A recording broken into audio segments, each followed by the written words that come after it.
My name is Laura Zalenga and I'm a self-portrait photographer. Besides photographing projects, I give workshops and talks about self-portraiture. Everywhere I go, I explore nature and urban scenes, always on the hunt for magical places and special lights in everyday life. Self-portraits taught me everything I know about photography and got me where I am today. They also taught me how to accept myself much more and how important it is to spend quality time with myself. I find inspiration within my memories, emotions, and moods. Other times in places, light situations, and even objects from everyday life.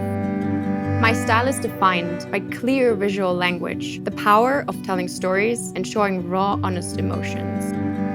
To me, photography is a kind of therapy that gives you the ability to heal yourself and others. In this Domestika course, I will show you how to concept, prepare, shoot and edit a self-portrait, including how to find a fitting location, pose and light. The final project will be a self-portrait in an interesting location, similar to what you can find in your reach too.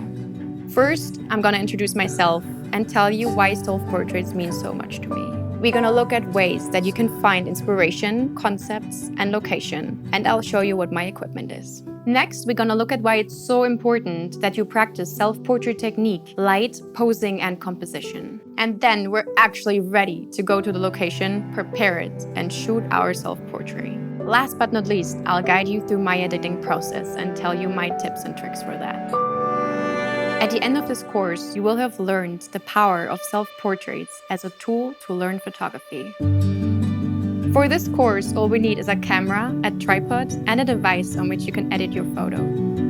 Basic understanding of camera settings, as well as basic editing skills in Photoshop and Lightroom are helpful, but not necessary.